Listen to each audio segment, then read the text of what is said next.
This video, I am finally getting around to editing and posting the video from the Colorado Mile that I did back in September. It's a 1 mile race that I did in silent. This episode, I ran it with the 2 Soliton ones that I took out of my other cars. Fortunately, cooked one of the Solitons doing that. So then I went back out, ripped all that out, put the Shiva back in with an ice cooling system, and was able to make it down the track with no hood on because it didn't fit, but made it down the track, set a new record, and didn't break anything. So for once, silent was just as functional after the race as it was at the beginning. Anyway, hope you enjoy it. Up to 600 volts.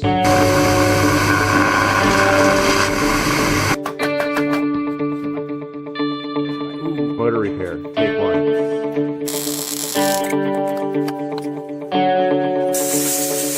These 4 bolts here. That shaft moves this lever. It's alive!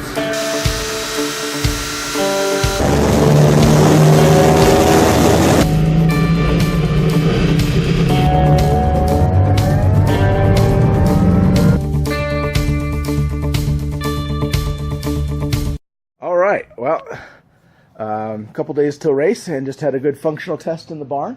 I was able to drive it forward and backwards in the barn and tried the series parallel switching. So that's all good. What's different from the last race? Well, biggest difference is I've got 2 Soliton controllers here as opposed to the big Shiva controller that I had in the back of the truck originally. That one got damaged, it seems like, on the last dyno. And that wasn't pulling very well. So now I've got these 2 Solitons, much lower power. While I was pulling 3,000 amps on that, I can only pull about 900 amps on each one, so that's 1,800 amps. Cooling system, see how well you can see, but this is actually just some PVC pipe here. That's 3-inch ABS pipe, plumbed it in, use one of my normal motors pumps, which you can't see. But that just flows through. I'm actually, for the race, going to drop some ice in there and actually cool the controllers down farther from that. So obviously the series parallel switching I've got in there, and never tried that before, and it works. Change up here is that I've got a switch on the steering wheel, so I can switch from high gear to low gear, which is from series parallel to series. Back behind the panel, there's nothing in there, just some wiring. That's where the Shiva used to live. It's a lot easier to work on the controllers now. And then back, I'm only running 2 of the banks. Before I was pulling 3,000 amps. I needed each bank output about 1,000 amps each at full hammer. But now with only 900 amps per side, 2 should be more than adequate, or at least adequate. I could put the 3rd in. That would help with voltage sag, and so I'd be able to run a little bit higher voltage under load. I debated on that. Might do that, but not for the initial runs. I want to save the weight. It's almost about 300 pounds. It's like 7% of the vehicle weight I save by just taking one of those out. Short duration as this is, I'm just reminding on thermal mass. I debated about running no coolant in there, but then it's air, and the convection is going to be much worse than conduction. So I wanted to make sure everything was wet, and then I am circulating through, so that'll help equalize the temperatures. And just circulating through this much surface area is going to be a radiator itself. So long way of saying what I had for battery cooling before was way overkill. I did that just because I wanted this one cooling system for the Shiva and for the batteries, which is not a good idea. Batteries want to be slightly warm. Controllers want to be as cool as you can get them. I've got it riding up pretty high right now, partially because one of the batteries is taken out, so it's 300 pounds out. But also, I did put airbags in, you saw in the previous videos.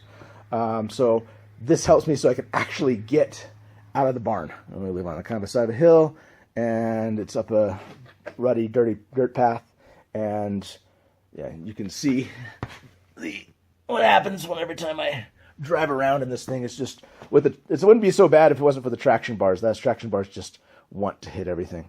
That's part of the reason I have those Cooper Cobras, is that they're a 30-inch tall tire thereabouts, as opposed to this is a 24.7, which I need for ratio and speed rating, but I don't drive these on the street because it's a nightmare. But anyway, so yeah, like I said, a few minor things wiring wise. I've got some of it done in the wiring loom, but I need to do the rest through here. Make sure I don't get any chafing, etc. But yeah, ready to race.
Alright, so did the race yesterday.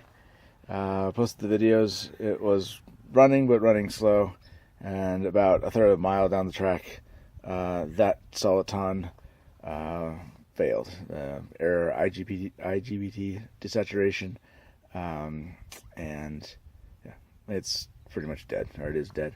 Turned it back on later, and it was when the contactors closed, it actually went short circuit. I had to turn it off real quick. So I've got that 12 volt removed to that, and then I was just using the other Soliton just so I can get it back into the barn over there. And in the process of doing that, actually completely vaporized, melted off the terminal.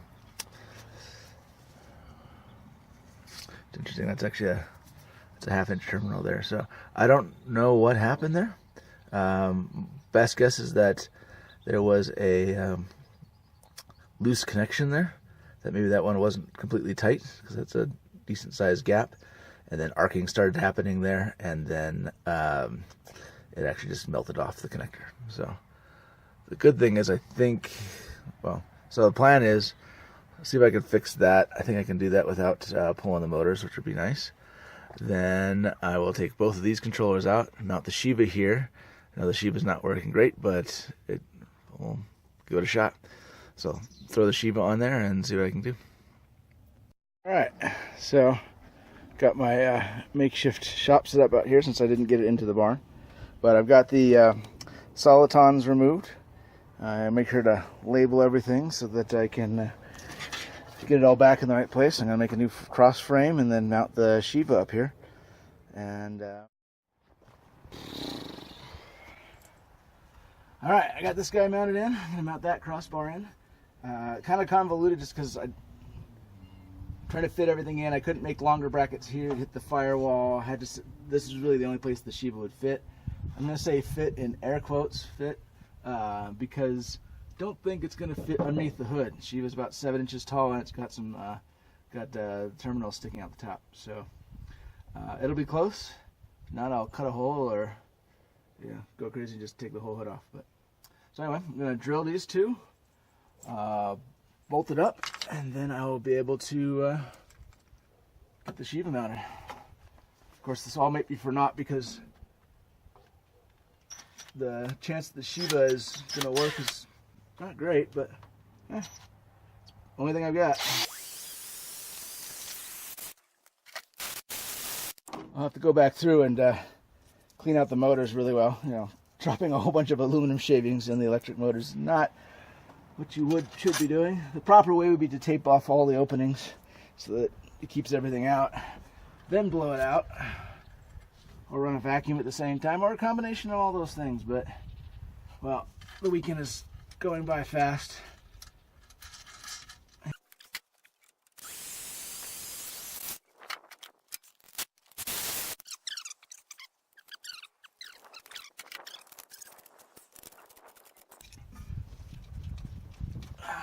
Oh, that should be sturdy enough.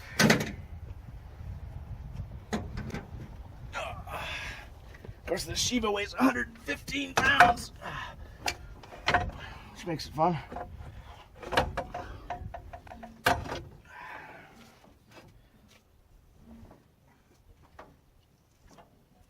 All right.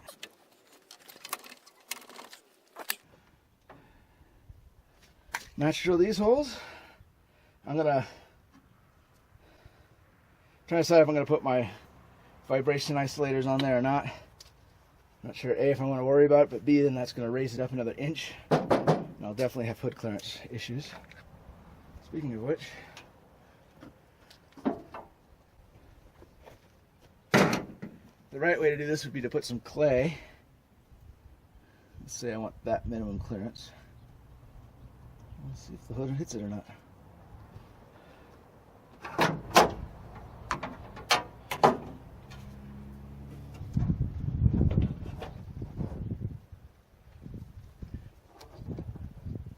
Yep. So even with no isolators, I'm gonna need clearance. Technically, I probably only really need clearance right here. This stud should be fine. Then I still need to get the, obviously that's for the wire to come up. So I could cut a channel out there, at which point I probably will just cut the whole thing out. I think short term I'll probably just take the hood off. Long term, assuming there is a long term, if this thing still runs after tomorrow, I'll cut a hole out in the hood that'll match that, which would look pretty cool, just seeing the Abnetics top sticking through. But I'll worry about that later. That one pump was cooling both Solitons. Now it's cooling the Shiva. It's what I used to cool the Shiva before. The flow rate is excellent on those pumps because there's very little back pressure in this, and so those don't pick a lot of head, but they do a lot of flow. So works out well for a controller. Anyway, onward and upward. I'm gonna pull out the Shiva, clean everything out, put it on isolators, and then hard mount. I just want to get everything clean, do a FOD check before I mount this in, because obviously it's going to restrict virtually all of my access. I'll probably run the leads as well without the Shiva in, because these are too short, and my cable stretcher's in the shop, so I'm going to make up new cables. First, get out of here. Alright, got the CO2 cooling back in. Last time I tried to add it in after the fact, I've tried that a couple times, it's much more of a pain, so I just went ahead and plumbed it. We'll see if I use it. Probably will. But, yeah, I mean, it's the best cooling system you can put together with a few brake hoses and leftover BMW hose clamps. Alright, got the cooling system hooked back up, and before I fill the water all the way back up, just thought I'd show, that's the flow rate that I'm running through the Shiva and was running through the Solitons. You know, that's a weak garden hose going through there. I hadn't actually measured it. It's probably, I guess it's probably on the order of a couple gallons per minute. I should test that at some point, but Anyway, I mean, that's more than adequate flow. Hopefully it'll be adequate enough for the Shiva. We'll see what happens. When I run tomorrow, I'll pre-fill it with cold water, ice water.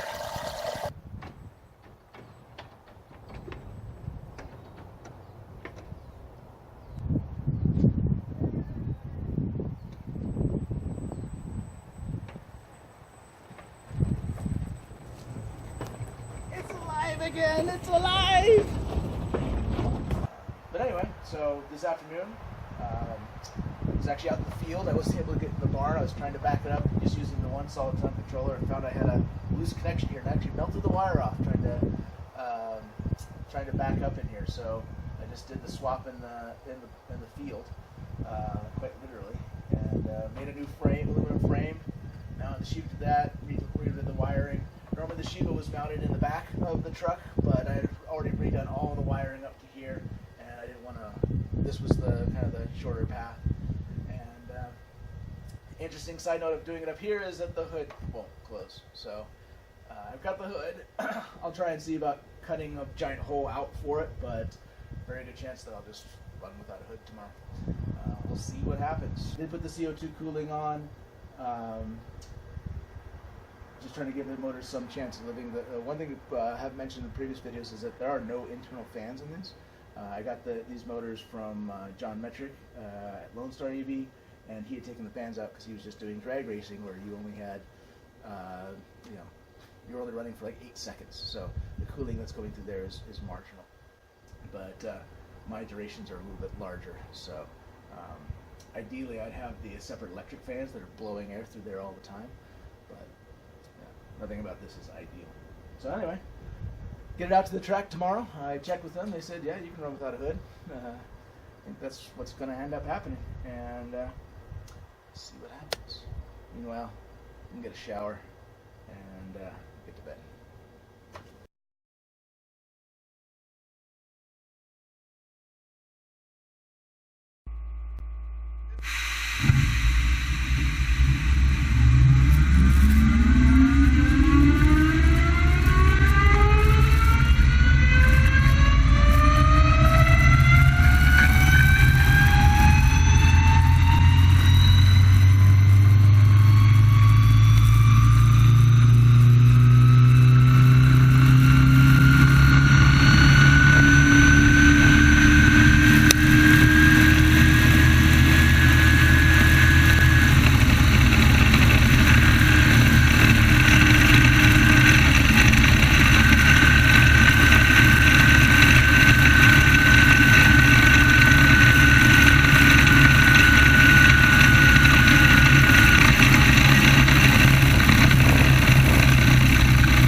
That was the Colorado Mile. In hindsight, I really wish I would have installed 3 battery packs instead of just the 2. With the performance that I got at the Pikes Peak race, I thought I was going to need to lighten up the car. So I just ran with the 2 packs. With doing the ice cooling on the Shiva, it delivered full power, and unfortunately I've definitely found the limit of where the Chevy Volt packs just can't put out any more power. That's far more voltage drop than you want to see. Those kind of voltage levels means that I'm way over discharging the batteries. I don't know if I hurt the batteries on that particular run, or if it's just also cumulative damage of me hammering on these motors. Could be some combination thereof. I'm hesitant about whether or not I'm going to run still with those packs. I mean, theoretically, I could take my 3rd pack or my 4th pack if I wanted, install those in, and it shouldn't sag as much. But a bit worried about how much I have stressed those packs. The good news is I made it down the racetrack and didn't catch fire. That's always a positive. And did set a record, though it's a really hollow one because the speed is so low because I was so down on power. And it's just a record because no one had run that class in land speed racing before. The Shiva install worked fine, and it was a long weekend, but we'll call it a win. Yeah. The truck is, like I said, fully operational. Actually, I take that back. I did blow the DC-DC converter.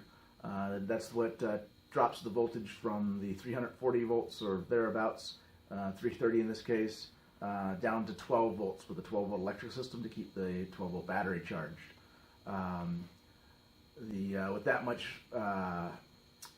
voltage sag, essentially the DC is trying to feed the current the other direction, and it's a common way of blowing up those converters. On the bright side, that is why I run a 12-volt battery. It's extra weight, and I know a lot of people tried to get rid of having a 12-volt battery, but it's a backup. The DC-DC converter keeps the 12-volt charged. If one of those fails, you still have the other one. So if I just ran the DC converter and I didn't have a 12-volt battery, then I would have just stopped running somewhere halfway down the track and been pretty disappointed. But anyway, that's what it is. Silent, like I said, she's functional. I have to decide what I'm going to do with it next. May go to a museum, might still race it next year. Let's see, right now I'm focusing on the electric airplane project, and we'll see if I have any time left over for doing any more land speed racing in the near future. But stay tuned.